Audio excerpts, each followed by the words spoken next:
Bonjour à tous et bienvenue à l'émission Ligne Directe. Aujourd'hui, jeudi 15 décembre 2012, à notre émission aujourd'hui, il va être question d'un sujet qui est extrêmement important, donc un sujet biblique aujourd'hui, c'est-à-dire la paix avec Dieu.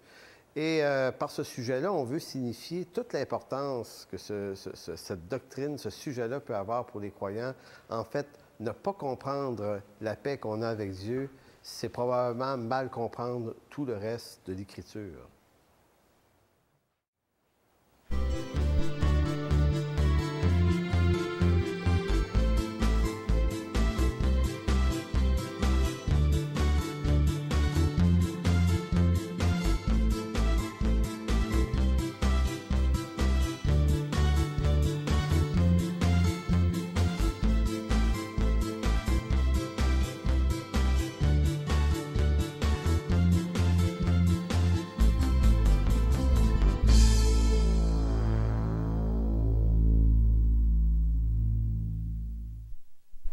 Alors, encore une fois, on souhaite une bienvenue à tous ceux qui nous écoutent sur cette émission Ligne Directe.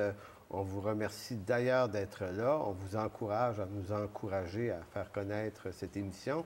Donc, aujourd'hui, le sujet, c'est la paix avec Dieu. C'est un sujet très, très important dans l'Écriture. Et non pas qu'il y a des sujets qui sont hyper plus importants que d'autres, mais celui-là occupe une place de choix et on ne semble pas lui donner cette importance-là. Pourquoi? Parce qu'on peut facilement penser que le christianisme, ça consiste à se bâtir une vie avec Dieu, essayer de devenir du bon monde, essayer de faire notre mieux pour un peu gagner une bonne relation avec Dieu, être accepté de lui. Donc, des fois, on peut marcher dans une croyance qu'on est en train d'essayer de gagner Dieu pour nous, son amour et tout ça. Et cette attitude-là, au fond, vient de ce qu'on comprend mal un autre sujet, c'est-à-dire cette espèce d'état de positionnement qu'on a par Jésus-Christ en lui, c'est-à-dire qu'on a la paix avec Dieu. C'est pas juste une déclaration légère et futile comme ça au passage, mais il s'agit d'une déclaration fondamentale qui établit notre statut de relation avec Dieu. Nous avons la paix avec Dieu. Donc aujourd'hui, pour en parler, on va recevoir évidemment notre chroniqueur habituel, Jeff Lorrain. Ça va bien? Très, très bien. Bon. Alors, Noël arrive. Est-ce que là, tu es plus avancé que la semaine dernière dans ton magasinage? Une semaine plus tard? Une semaine plus tard, pas vraiment. Pas mieux? Mais oui, mais les cadeaux au plus important sont acquis. OK, c'est ceux-là. Bon. Donc, aujourd'hui, on pensait instituer une nouvelle habitude dans l'émission qui est celle de prendre le temps de prier pour nos autorités. Oui, et puis les habitudes sont des choses difficiles. Les bonnes habitudes sont difficiles à maintenir. Ça fait que nos auditeurs nous fassent grâce quand on va manquer notre coup. Donc, qui est, en d'autres mots, de prier, comme ça nous demande. On va lui demander à chaque émission, d'abord, qu'il puisse utiliser ce temps qu'on est ensemble autour de sa parole. Ce temps où vous nous laissez entrer finalement chez vous par cette émission. Et en même temps, de prier pour nos autorités. 1 Timothée, chapitre 2, l'apôtre Paul nous demande de d'abord prier pour nos autorités. Donc, on va prier pour ça. D'accord? Fait que Seigneur, on vient devant toi pour te demander cette grâce, encore une fois, que tu puisses utiliser ce temps que tu as permis qu'on puisse avoir. Toute l'équipe qui s'est mise à part, que ce soit les caméramans, ceux qui sont à la régie, nous ici, les choses qu'on a préparées, on veut te les remettre afin que tu puisses l'utiliser, Seigneur Dieu, ce temps pour nous parler. Et que ce soit à nous ou que ce soit aux auditeurs. On a ce temps en direct et puis on ne sait même pas jusqu'à où ça va, Seigneur Dieu. Ça peut aller jusqu'aux extrémités du monde maintenant par ces moyens que tu nous accordes. Donc, que tu puisses utiliser ce temps pour répondre à des questions ou encore une fois nous amener sur des pistes pour nous sonder, Seigneur Dieu, pour voir si on marche sur le chemin qui mène à la vie, à l'éternité. Et en même temps, tu nous demandes de prier pour nos autorités civiles. C'est une institution que tu as établie parmi les hommes et tu nous demandes de prier pour eux afin qu'on mène une vie paisible et tranquille en toute piété, ce qu'on veut faire. Alors bénis-les, eux, leurs familles, bénis leurs conseillers, annule le mauvais conseil. Seigneur Dieu, que tu puisses bénir les gouvernements, que ce soit pour chez nous au Canada, fédéral, provincial ou encore une fois municipal, les tribunaux, Seigneur Dieu, les lieux où... que ça produit cette justice, Seigneur Dieu, ce lieu, cette paix, où on peut aller acheter notre pain tranquille, où on prend tellement pour acquis ce côté paisible de vivre en sécurité. Que ceux qui vraiment vont dans le chemin de terroriser les autres ou de mal agir, que tu puisses les arrêter et que tu puisses encourager plutôt le citoyen qui vit bien de continuer à bien vivre, afin qu'on puisse jouir de ce climat merveilleux, ce qui est favorable même pour l'Évangile, parce que tu nous rappelles que tu es un Dieu sauveur de tous les hommes, principalement des croyants. Alors merci, Père, d'avance au nom de Jésus. Amen. Amen. Donc, comme on a vu en entrée de jeu tout à l'heure, un des problèmes que soulève le christianisme, et c'est pas nouveau, là, je pense que c'est un problème qui remonte aussi loin, c'est cette idée que le christianisme est vu par beaucoup de croyants, peut-être pas très affermis dans l'Écriture, qu'on gagne Dieu, au fond. On lui donne notre vie, ou on est né dans ça, peu importe, mais notre vie chrétienne consisterait à faire les bonnes choses que lui veut en vue de se positionner bien. C'est presque à être devant un patron de compagnie. Là. Tu veux monter les échelons, bien, fais plaisir au patron. Mais c'est peut-être vulgaire de le dire de même, mais c'est subtilement comme ça que c'est vu, parce que probablement que ce qui est mal compris, c'est qu'on a réellement été adopté. Par Dieu. On fait partie de sa famille. Donc, Dieu, lui, ne nous voit pas comme nous, on pense qu'il nous voit. Et c'est un peu ça qu'on va essayer de débroussailler aujourd'hui à travers cette émission. Donc, ma première question débuterait peut-être par un texte que je vais lire qui situe les choses, qui est un texte dans le second épître de Paul aux Corinthiens, chapitre 5, versets 19 à 21, qui dit « Car Dieu était en Christ, réconciliant le monde avec lui-même, en n'imputant point aux hommes leurs offenses, et il a mis en nous la parole de la réconciliation. Nous faisons donc les fonctions d'ambassadeurs pour Christ, comme si Dieu exhortait par nous. Nous vous en supplions, au nom de Christ, soyez réconciliés avec Dieu. Celui qui n'a point connu le péché, il l'a fait devenir péché pour nous, afin que nous devenions en lui justice de Dieu. » Ma question a peut-être deux volets. En tout cas, je vais l'expliquer brièvement. C'est que, d'une part, l'apôtre Paul insiste sur notre réconciliation avec Dieu. Donc, c'est fait avant même qu'on ait fait quelque chose. En d'autres mots, c'est ce qu'on sent dans le texte. Oui. On a été réconcilié avec Dieu. On ne le sera pas un jour.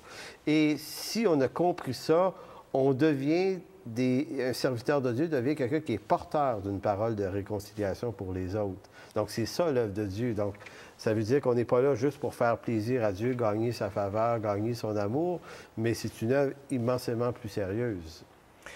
Oui, parce que ça va nous délivrer. En passant, ça part d'un sentiment ou d'une attitude normale. On veut plaire à Dieu, on veut plaire à quelqu'un de plus puissant que nous. C'est tout à fait normal. Et l'idée de plaire à Dieu est quand même dans l'Écriture, on s'entend, là. Oui, ça, il n'y a pas de problème. C'est comme des amis veulent se plaire, dans le sens où on ne veut pas être désagréable. Ça fait que c'est normal. Par contre, tu peux avoir une relation qui est acquise, et là, on veut la développer. Donc, on veut être agréable parce qu'on la protège, on la développe. On est reconnaissant, par exemple, de l'amitié que quelqu'un peut nous offrir. Ou, dans une autre attitude, je veux devenir ami avec quelqu'un, alors je me rends agréable, je suis en conquête, là. C'est pas pareil. OK? Donc, avec Dieu, on n'est pas en conquête. Et c'est ce que les Écritures veulent nous donner. La conquête, quelqu'un qui est en conquête, on pourrait dire, c'est le religieux. Quand je parle du religieux, là, je parle du concept que par des rituels, par une pratique, par toutes sortes de choses, j'essaie d'attirer l'attention de Dieu, j'essaie d'avoir Dieu de mon côté. OK? Donc ici, il y a la moralité qui rentre un paquet d'affaires. Plein de choses. Mais ils sont en vue de conquérir parce que la relation n'est pas acquise. Ça serait un aspect religieux malsain d'avec Dieu. Ça, en réalité, on est en train de dire ouvertement devant Dieu, devant les hommes, « Je ne crois pas que Dieu m'aime, je vais donc m'arranger à ce qu'il m'aime. » Les Écritures nous disent que Dieu nous a aimés. C'est fait. Dieu nous a tant aimés qu'il a donné son Fils unique afin que quiconque croit en lui ne périsse pas, mais la vie éternelle. Jean nous rappelle, c'est un des versets les plus connus. Dieu nous a tellement aimés. Donc, c'est pas que Dieu nous dit, « Écoutez, arrangez-vous à ce que ça me stimule un peu, là, parce que vous n'êtes vraiment pas attirant. » Donc, c'est la différence entre vouloir atteindre un statut et que la marche chrétienne serait vue comme toutes ces années que Dieu me donnerait pour atteindre un fameux statut officiel quelconque, ou plutôt, ce que l'Écriture semble dire, c'est qu'on a le statut en partant et on marche dedans. Exactement. Et c'est sur cette base-là, entre autres, quand Paul va écrire aux Galates, il va essayer de corriger justement cette tendance qui était devenue malsaine. Il voulait, ces gens-là, passer par la circoncision. Il voulait adopter même toute la religion juive, qui était la religion biblique. Mais il dit, si vous faites ça, si vous retournez sous la loi, Christ vous sert de rien. Vous n'avez pas compris le but de cette loi. Et en d'autres mots, vous n'avez donc pas compris pourquoi Christ était crucifié. Vous n'avez donc pas compris l'amour que Dieu a eu pour vous. Vous êtes encore en train de penser que vous devez devenir aimable, comme si Dieu répondait à quelque chose. Dieu ne répond pas. Jean nous rappelle dans sa première lettre que c'est Dieu qui nous a d'abord aimés le premier. Et si nous l'aimons, c'est qu'il nous a aimés le premier. Donc, c'est nous les répondants, ce n'est pas Dieu. Et donc, c'est pour ça que quand on part annoncer l'Évangile, on part comme des ambassadeurs qui annoncent la paix avec Dieu. Maintenant, la paix, Dieu l'offre au monde entier. Quiconque veut vienne. Par Jésus-Christ seul. Jésus-Christ est le lieu où Dieu offre la paix au monde. Lui, il est en paix avec le monde. Lui, il a racheté sa création. Maintenant, ceux qui refusent cette paix, c'est eux qui vont être enlevés du royaume. Mais tous ceux qui l'acceptent vont faire partie de la création de Dieu pour toujours, dans une félicité absolument incroyable. Et là, le comportement du croyant, entre guillemets, religieux, devient une réponse de reconnaissance. C'est pour ça que Paul dit « Soyez reconnaissants, rendez grâce ». Tu sais, c'est dans le même sens. Réalisez ce qui nous est arrivé maintenant. Où Jean va dire, voyez-vous de quelle sorte d'amour Dieu nous a aimés pour que nous soyons appelés enfants de Dieu. Si on revient au texte, parce qu'il est intéressant, parce qu'il parle de deux choses, et en fait, une chose qui fait peur, c'est les offenses des hommes. Hein? Paul va dire, car Dieu était en Christ réconciliant le monde avec lui-même.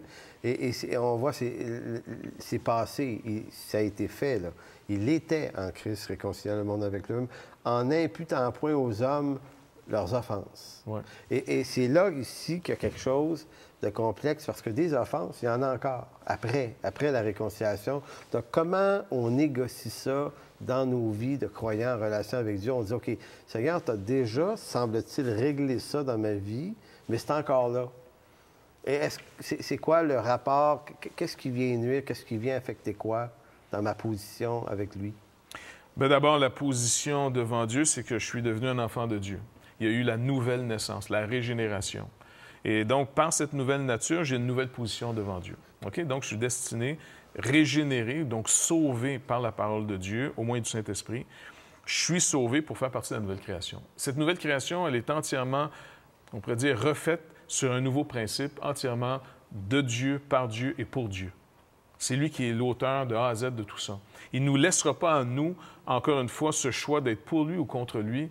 Et dans le jardin, malheureusement, les gens ont décidé d'être pour eux-mêmes. Et donc, d'être pour moi, c'est d'être contre Dieu, par nature. Donc, dans cette nouvelle création, finalement, ça y est, c'est acquis. Mais le problème, pour le croyant, c'est qu'il fait l'expérience de ne pas être simplement une nouvelle création, il est toujours dans une création. Oui, effectivement. Puis c'est là qu'il y a comme une prise, une difficulté de conscience pour à peu près tout le monde. Il y a comme une crise à passer pour comprendre mieux ou rester esclave et continuer à marcher avec Dieu affecté. Oui, puis ça, c'est beaucoup la lettre de Paul aux Romains, entre autres. Romains chapitre 5, il nous rappelle le principe que Dieu est mort pas pour des amis, il est mort pour des ennemis. Romains chapitre 6 nous parle du principe en disant, mais comment il nous délivre de tout ça? Ignorez-vous, vous tous qui avez été baptisés, que c'est en Christ, c'est dans sa mort, vous avez été baptisés. Donc, on participe à une nouvelle sorte de vie. Mais le chapitre 7, après, tout de suite, il nous ramène en disant, mais n'oubliez pas, on est en tension parce que le bien qu'on veut faire, on n'arrive pas à le faire, mais le mal qu'on ne veut pas faire, celui-là, on arrive à bien le faire. Et là, il y a une confusion. Ici, regarde, il dit, en imputant point aux hommes leurs offenses.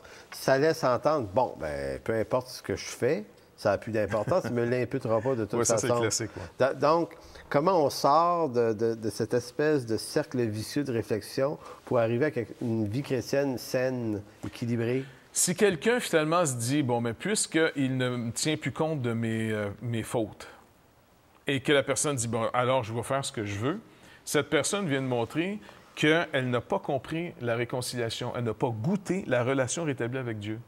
Parce qu'elle le faisait avant pour pouvoir triompher de Dieu. Elle le faisait dans le but de... Tu sais, entre une personne qui aime et une personne qui séduit, c'est pas pareil.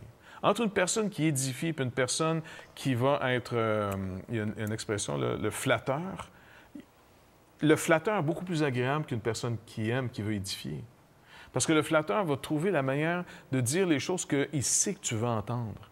Le séducteur, il va t'amener la vérité, sa vérité, ou ce qu'il veut te faire voir de manière plus jolie, plus merveilleuse que la personne qui t'aime pour vrai. C'est pour ça qu'on devrait toujours se méfier des gens trop gentils. Quand il y en a trop, c'est qu'il en manque à quelque part. Ça se peut pas. Tu comprends-tu? Donc, quelqu'un qui en met trop cache quelque chose. C'est un séducteur. Et la Bible les condamne violemment, ces gens-là. Donc, le séducteur, il est complètement, lui, désarmé devant l'offre de l'Évangile. Attends, Dieu m'aime? Oui, il t'aimait avant que tu... Puis non seulement ça, mais regarde comment tu es arrivé au salut. Il t'a montré la laideur de ton péché. Regarde le texte que je voudrais souligner ici pour ça.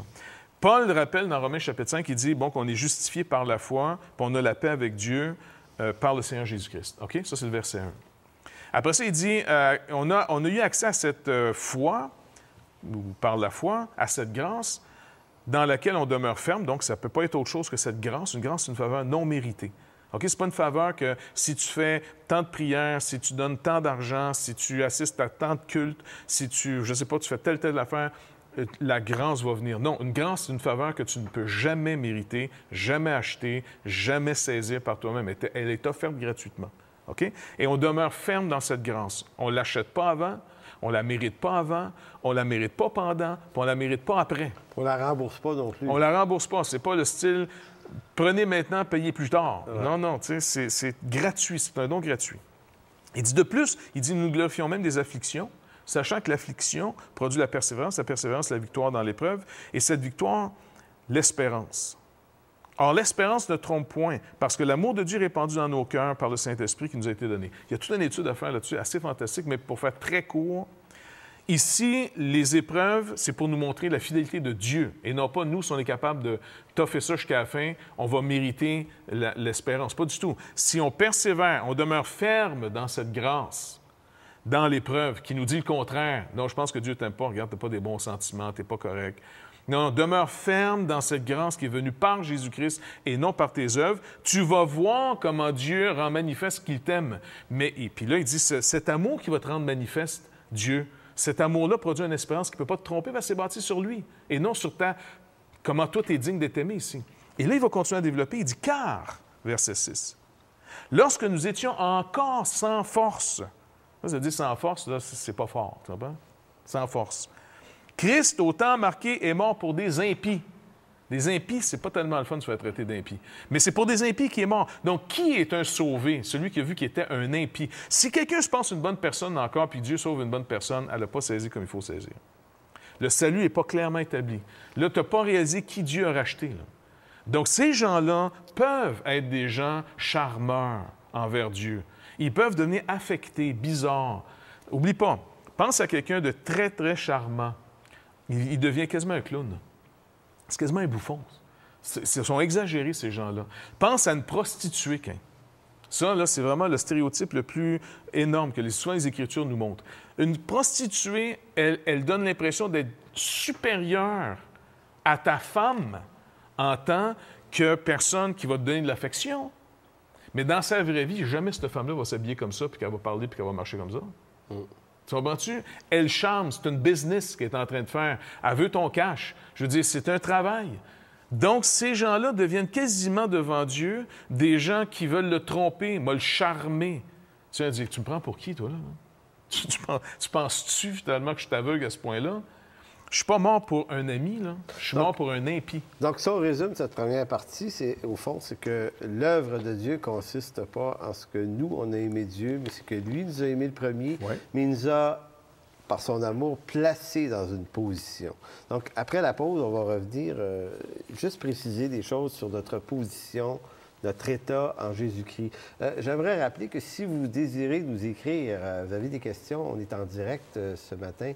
Donc, vous pouvez le faire en écrivant à lignedirect@labibleparle.com. Si vous avez des suggestions, des commentaires également, vous le faites à la même adresse. Donc, on se voit juste après la pause.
première question qu'on a reçue.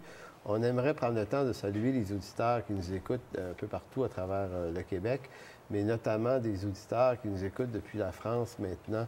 Donc, on aimerait vous saluer, sachant que Jeff, tu voyages en France une ou deux fois par année depuis déjà un bon bout de temps. Donc, tu as quand même une bonne filière de contact là-bas, n'est-ce pas?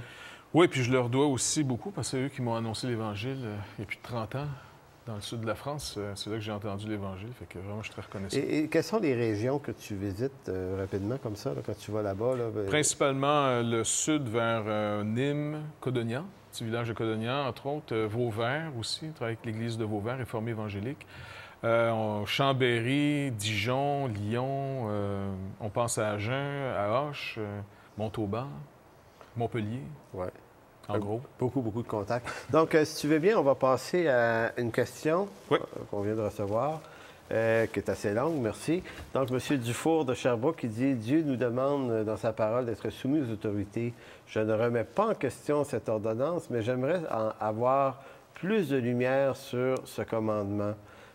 Il est survenu plusieurs révolutions dans les pays arabes dernièrement. Il a été soutenu par nos pays démocratiques. Ceci m'a amené à me poser les questions suivantes. Est-ce qu'on a le droit de se rebeller contre une autorité ou devons-nous endurer même lorsque les autorités sont des tyrans? Et nos dirigeants ont-ils le droit d'intervenir contre les autorités en place dans ces 10 pays? Donc, on comprend l'idée de la question. Donc, ça devient complexe, se soumettre à l'autorité dans des conditions sociopolitiques comme les pays arabes là-bas, et à la fois l'Écriture qui te demande de te soumettre aux autorités. Donc, bonne question.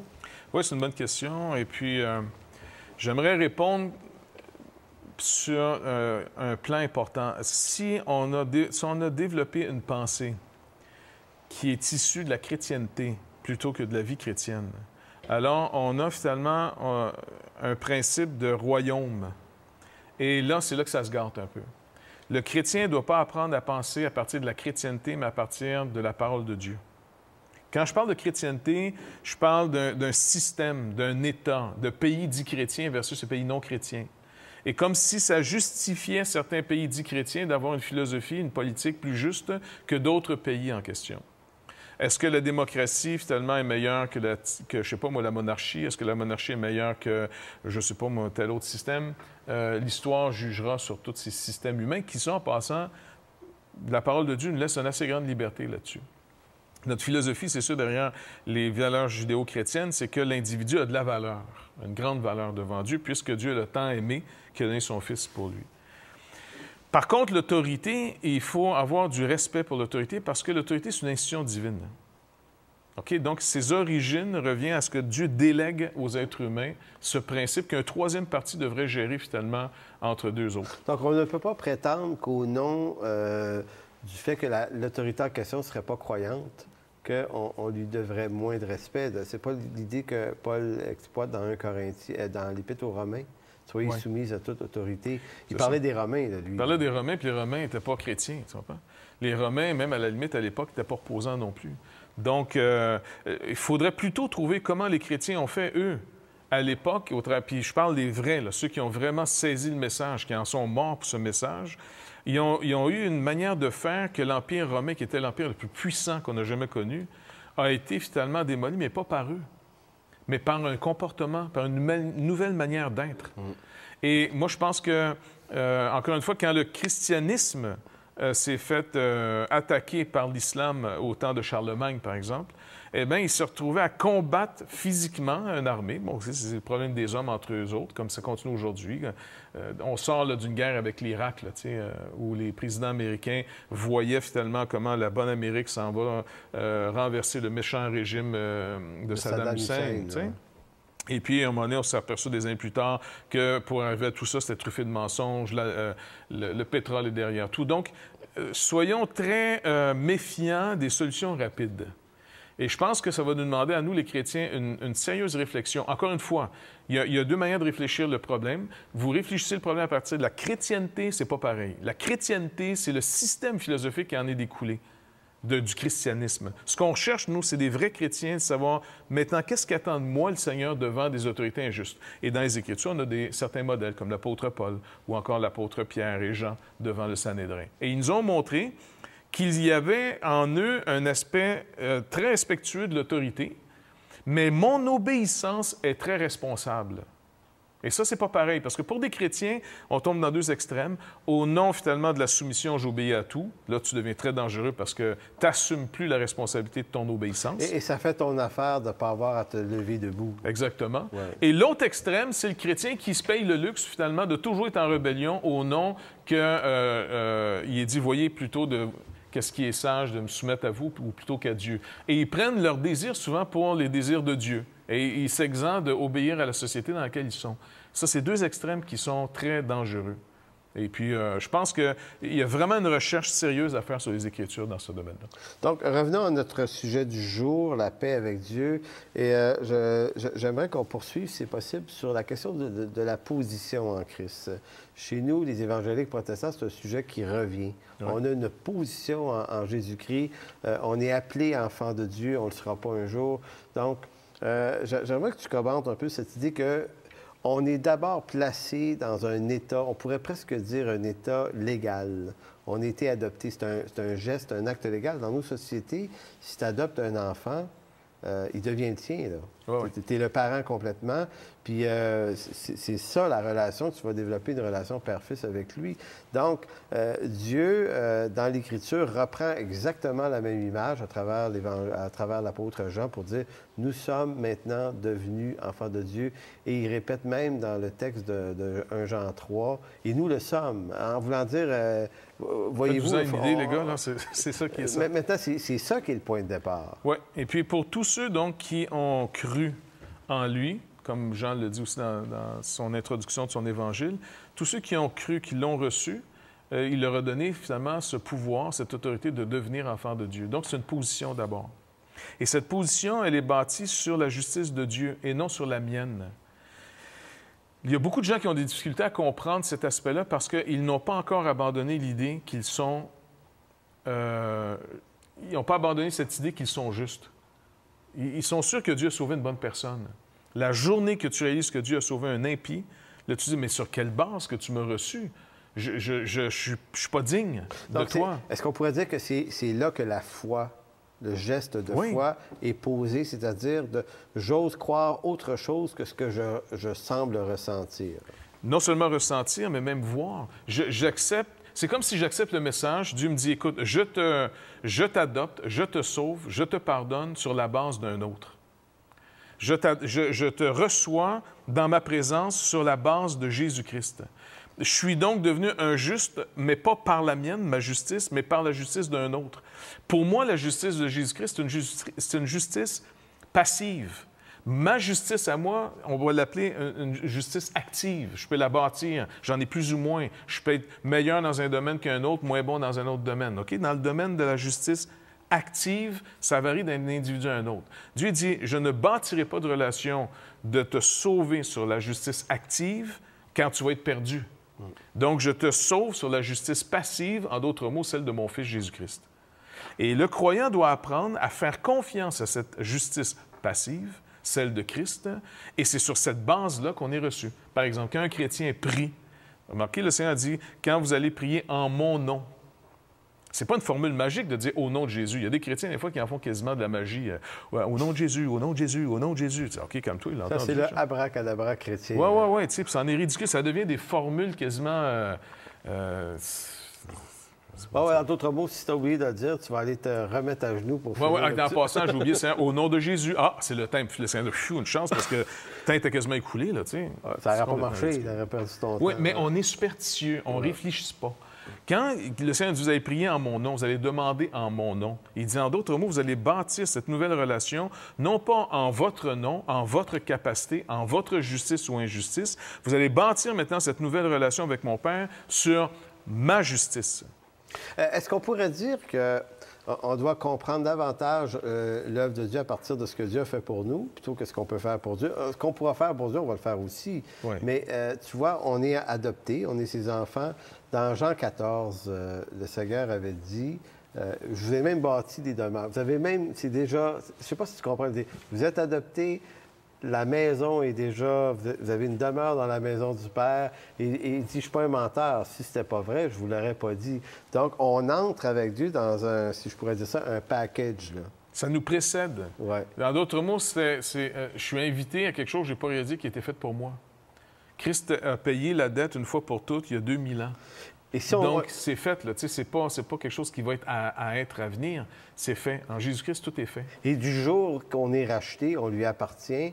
Donc, prétendre qu'on pourrait perdre cette position, ce statut légal d'enfant de Dieu, ça voudrait dire qu'il va falloir qu'il mette la maison en vente, là, lui, entre-temps. Là. Non, mais tu comprends-tu qu'à un moment donné... Mais c'est de ne pas comprendre, encore une fois, que toute la vie chrétienne est bâtie sur la justice passive, celle de Christ, qui nous est donnée à notre compte sans qu'on ait travaillé pour ça.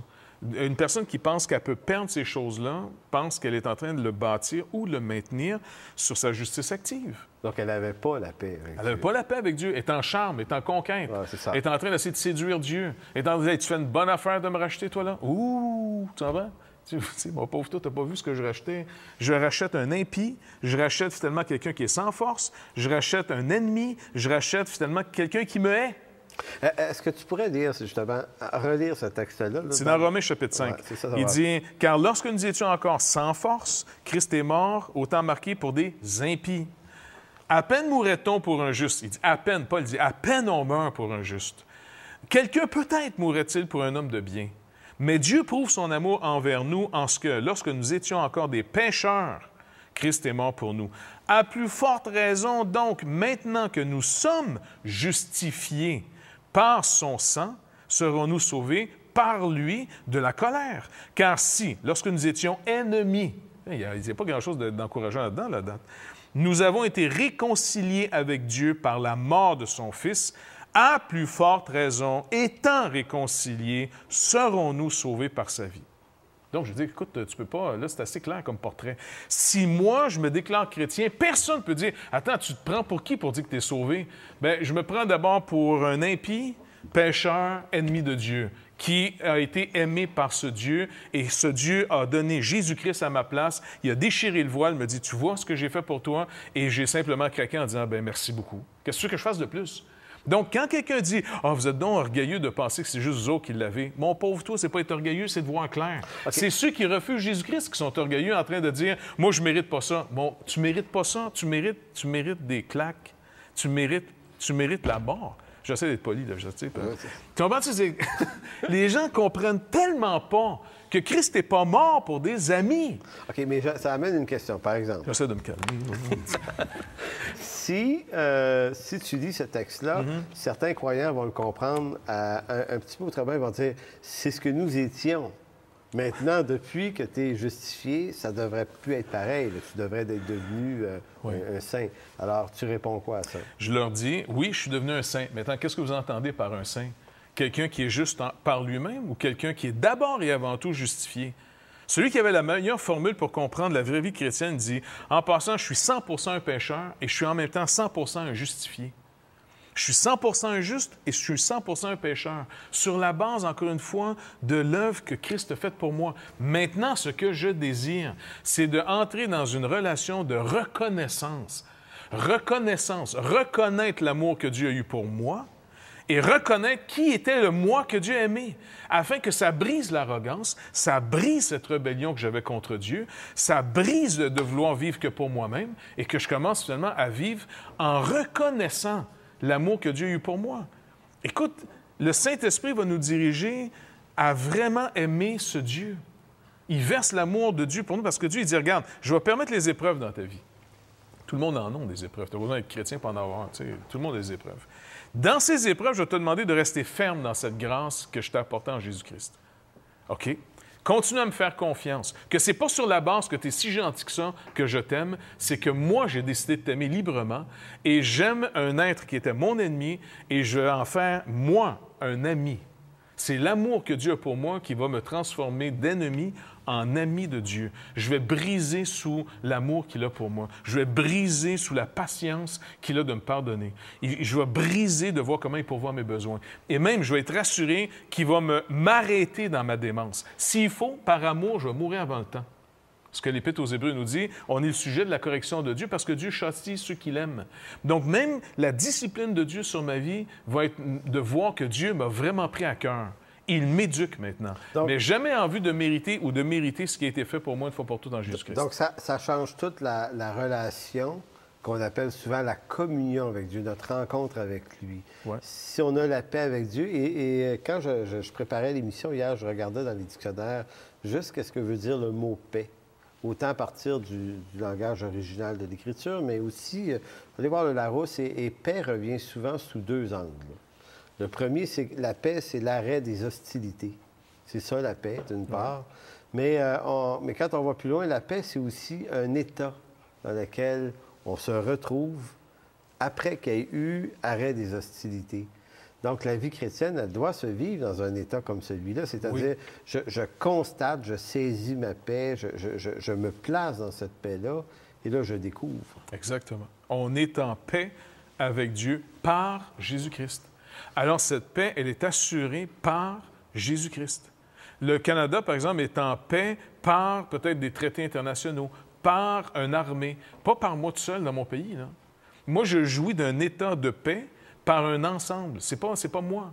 Comme moi, je n'ai pas le pouvoir de déclarer la guerre à qui que ce soit, mais je peux être désagréable ou agréable, peu importe. Mais je veux dire, je n'ai pas nécessairement le pouvoir de déclencher la guerre en tant que citoyen, dire, bon, ben, je sais pas, j'envoie une lettre au M. Obama en disant, je vous déclare la guerre. Bon, il va trouver ça sympathique, là, mais ceux qui fassent, ils ne se cassent pas la tête avec ça. De la même manière... Il ne lira pas, il ne ne prendra pas à lui. Pas. Donc, mais regarde, je vais donner un autre exemple sur lequel le chrétien doit comprendre. La guerre que j'avais auparavant avec Dieu, est-ce qu'elle était personnelle?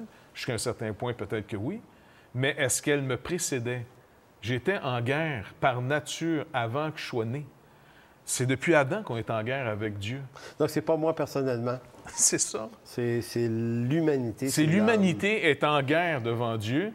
Et face à cette humanité, en Jésus-Christ, Dieu fait la paix avec le genre humain. Et qu'est-ce qu'il fait après ça avec le croyant? Comme nous, bien, on annonce l'Évangile. On s'en va comme des ambassadeurs, comme Paul le mentionnait dans le texte que tu donnais, annoncer cette paix que Dieu offre aux hommes par Jésus-Christ. Donc, le texte dans 2 Corinthiens ne disait pas « car Dieu était en Christ te réconciliant toi avec lui », mais il réconciliant le monde avec lui-même. Ce qui ne signifie pas que tout le monde profite du salut, mais à tout le moins, l'acte légal qui réconcilie l'homme avec lui a été réglé puisque Jésus-Christ est mort pour les offenses. Exactement. Et toute la création de Dieu a été rachetée. Maintenant, qu'est-ce qu'on attend après ça? Il dit, pour ceux qui l'ont reçu, il leur a donné le pouvoir de devenir enfants de Dieu. Aussi, dans le contexte, Paul nous dit, à plus forte raison, donc, nous qui sommes justifiés par son sang, nous qui avons cru à notre culpabilité et que la paix est véritablement en Jésus-Christ, nous serons délivrés de lui de la colère, parce que la colère va venir. Et quelle est cette colère? Bien, le Seigneur dit qu'à la fin des temps, il va trier l'humanité en deux camps. Ceux qui ont cru à son message, qui sont venus à lui par Jésus-Christ, et ceux qui l'ont rejeté, ce message. Donc, Dieu va rendre manifeste qu'il est juste en enlevant de sa création, et c'est le lac de feu pour ceux qui refusent, et pour tous ceux qui ont cru et ont accepté, ils vont participer à une nouvelle création. Dieu a vraiment sauvé son monde. On va aller à la pause, mais avant d'aller à la pause, je t'envoie une question, on va y réfléchir pendant la pause. D'accord. Les rachetés et les non rachetés, c'est pas une question d'être bon ou méchant. J'aimerais juste qu'on aborde ce point-là. Donc, juste après la pause, on va revenir en vous disant que vous pouvez nous écrire à ligne direct@labibleparle.com. Vous avez des questions, des commentaires, des suggestions. Ça va nous faire plaisir de les recevoir. Donc, on revient juste après cette pause.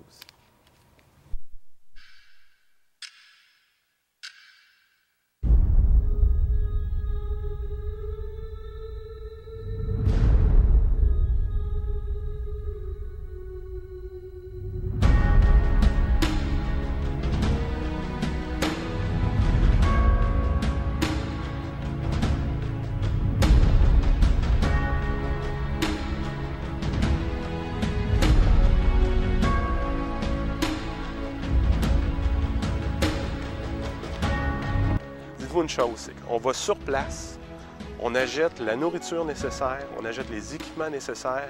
Il n'y a pas d'intermédiaire entre le moment où vous donnez votre argent et le soulagement de la pauvreté. Il n'y a que nous qui s'occupons de ça de A à Z.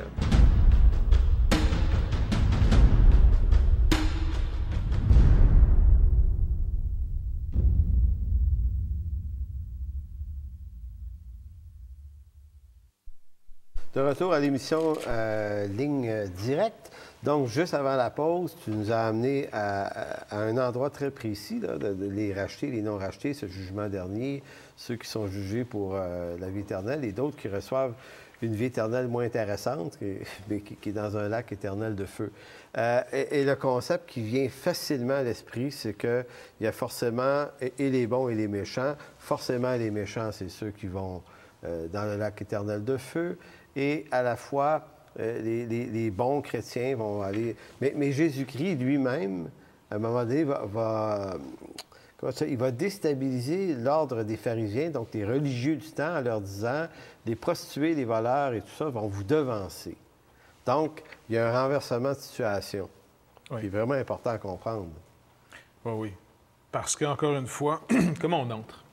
Comment on entre dans ce royaume? Comment on entre dans la vie éternelle? Comment on peut être sûr d'avoir cette paix avec Dieu? Si je suis encore en train de travailler à monter cette colline, à monter cette montagne, qu'on représenterait, on va dire, par le Sinaï, hein, où Dieu a donné les lois, pardon, où Dieu a donné ses lois, alors on n'atteindra jamais le haut de la montagne. Pour deux raisons. D'abord, qui peut vraiment dire « j'ai jamais péché » ? C'est impossible. Personne ne peut dire « j'ai pas péché ». Et deuxièmement, quand je vis le rapport de la loi avec quelqu'un, c'est que, en d'autres mots, je suis en train de lui dire « je n'ai pas confiance en toi, j'ai confiance en ce que je vais faire quelque chose où tu n'auras pas le choix ». Il n'y a pas de relation qui s'établit par la loi, une relation s'établit par la foi, même dans nos relations humaines. Exemple, quand tu dis à quelqu'un « j'ai confiance en toi », là, ça veut dire quoi? Viens à mon secours parce que je n'ai pas confiance. Sinon, tu dis jamais à quelqu'un que tu as confiance. Tu as confiance? Oui, tu veux dire, quand on y fait vraiment confiance, on n'a pas besoin de dire. Ben oui. La journée là, que je m'assois dans ton voiture, je dis, je te fais confiance, là, hein? Qu'est-ce que je suis en train de dire? Écoute, là, je suis nerveux, rassure-moi. Va pas trop vite. C'est comme le gars qui va dire à Jésus, l'homme, le père, avec son petit garçon, le Seigneur dit, comment si je peux? Puis là, il dit, OK, je crois, mais viens au secours de mon incrédulité.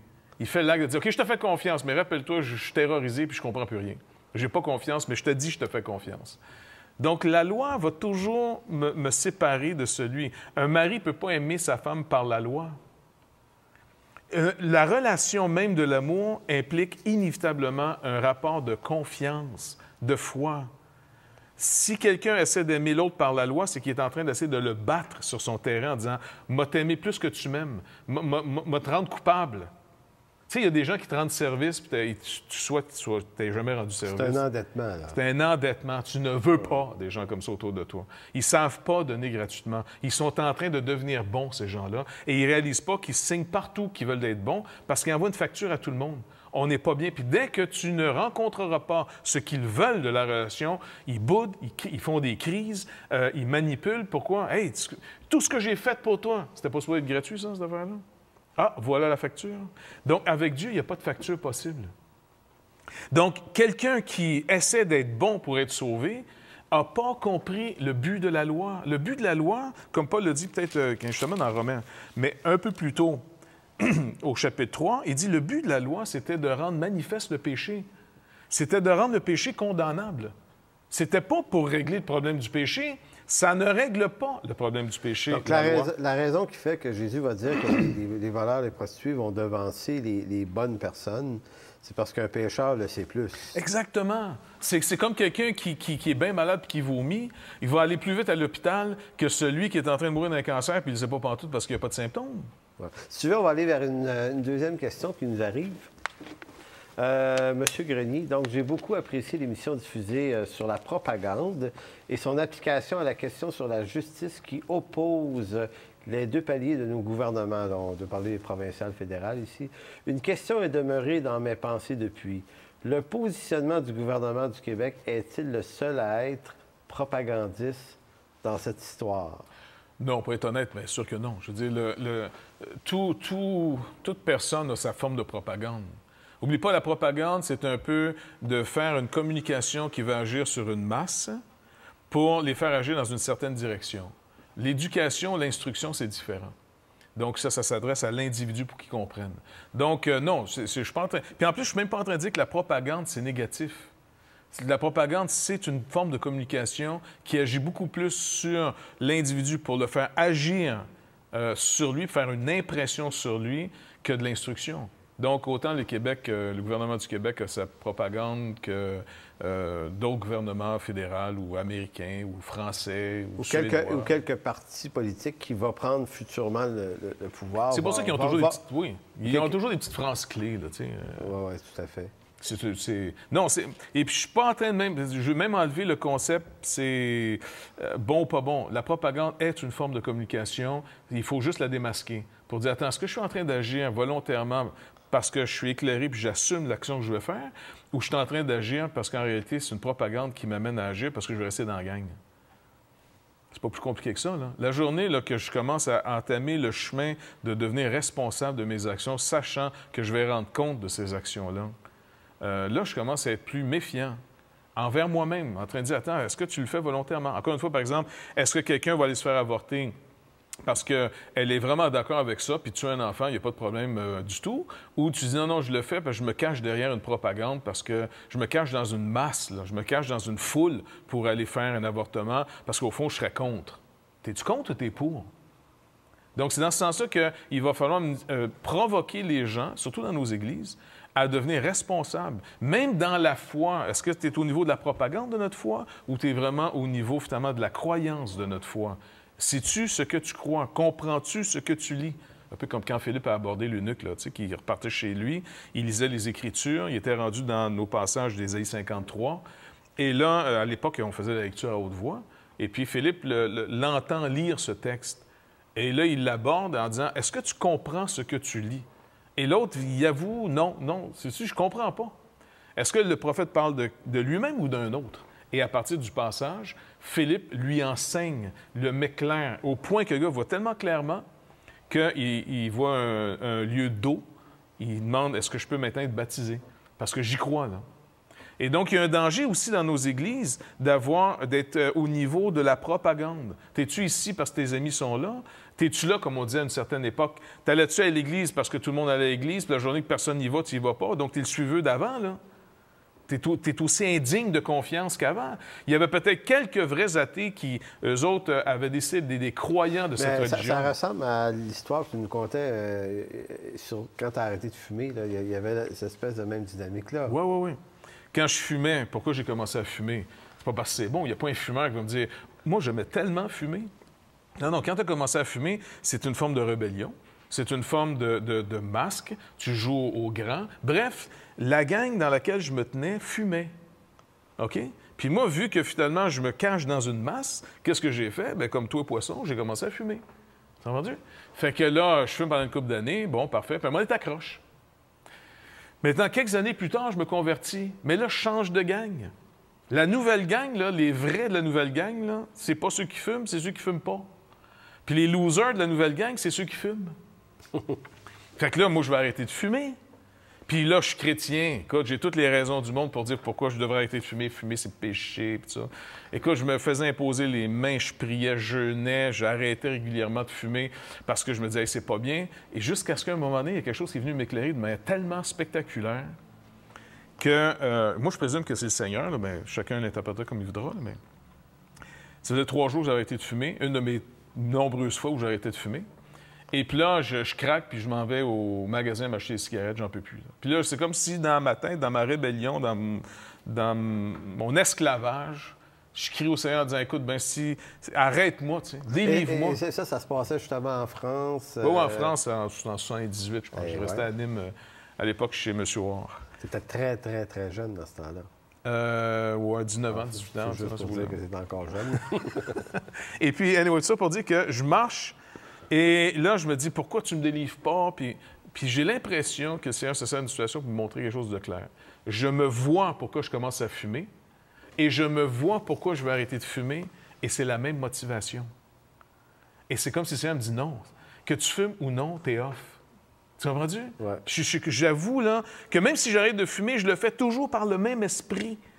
Et c'est cet esprit-là que Dieu veut briser. C'est de ça qu'il veut m'affranchir. C'est pas de fumer, pas fumer. Donc, partons de cette idée-là. Puis, une dernière question, puisqu'on approche de la fin. On disait tout à l'heure, au début de l'émission, que le problème, c'est que les gens se donnent à Dieu, ou le connaissent mal, Ouais. et voient marcher avec Dieu comme étant une conquête de Dieu pour lui plaire, lui faire plaisir, devenir accepté de lui. Alors que c'est le contraire qui est vrai. Il nous a acceptés en partant. Entièrement. Il nous met dans une paix durable, une paix réelle, une paix éternelle. Maintenant, c'est de là qu'on commence. Et quand on parlait des offenses, qu'est-ce qu'on fait avec les offenses? Qu'est-ce qu'on fait avec les faiblesses? Au fond, c'est dans une communion avec Dieu.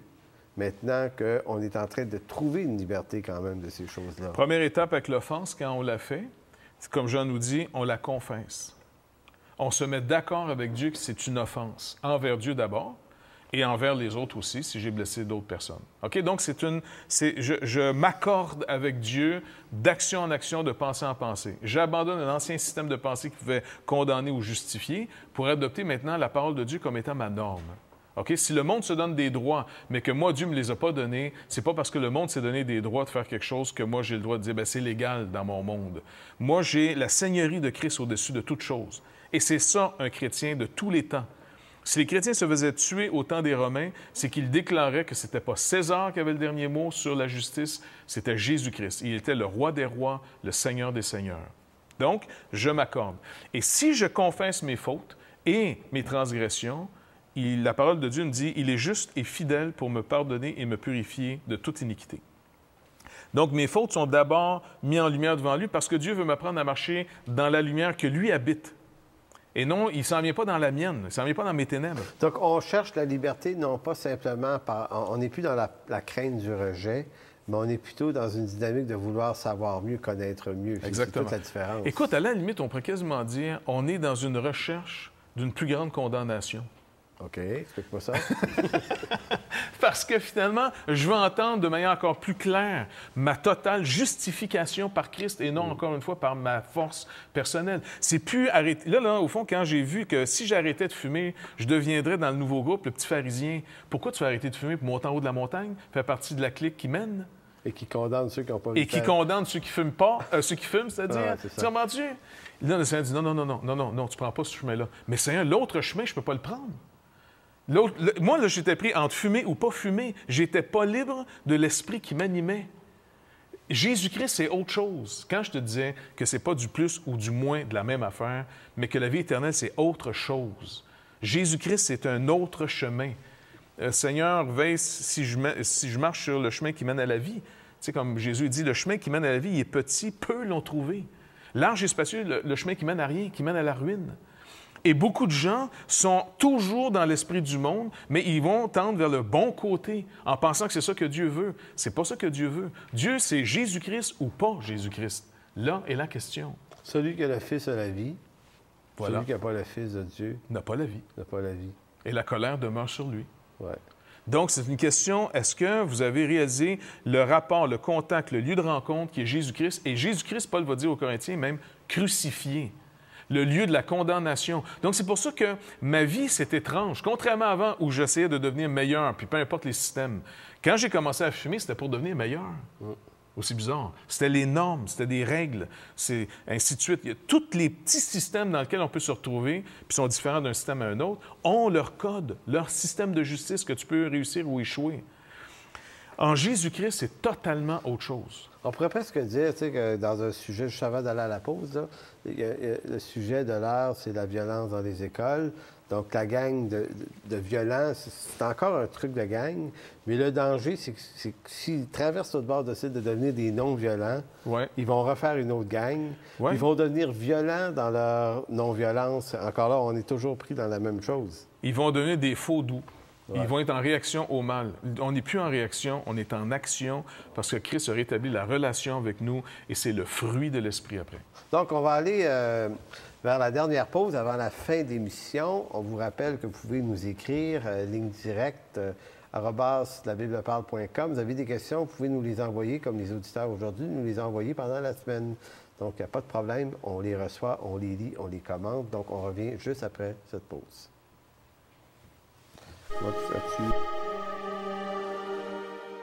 Toutchrétien.tv va être une ouverture, un outil qui va nous dépasser. Et tous les espoirs sont permis. Toutchrétien.com est donc là pour rester et grandir. Ce grand portail constitue en lui-même une plateforme unique d'études et d'échanges entre les chrétiens du Canada francophone et de la francophonie tout entière. Toutchrétien.com, un vecteur d'évangélisation unique au service de l'Église de Jésus-Christ. Pour les gens qui ont envie de vivre une relation avec Jésus-Christ, je crois que là, ils vont trouver quelque chose qui ressemble à leur temps et qui répond à des besoins de tous les membres de leur famille. Retour à Ligne Directe pour la conclusion. Je vais relire le texte sur lequel on était parti au début de l'émission, qui est 2 Corinthiens 5, 19 à 21, qui dit « Car Dieu était en Christ, réconciliant le monde avec lui-même, en n'imputant point aux hommes leurs offenses, et il a mis en nous la parole de la réconciliation. Nous faisons donc les fonctions d'ambassadeurs pour Christ, comme si Dieu exhortait par nous. Nous vous en supplions, au nom du Christ, soyez réconciliés avec Dieu. Celui qui n'a point connu le péché, il l'a fait devenir péché pour nous, afin que nous devenions en lui justice de Dieu. » Ça résume vraiment bien, au fond, ce qu'on dit. Oui, le message est bien résumé.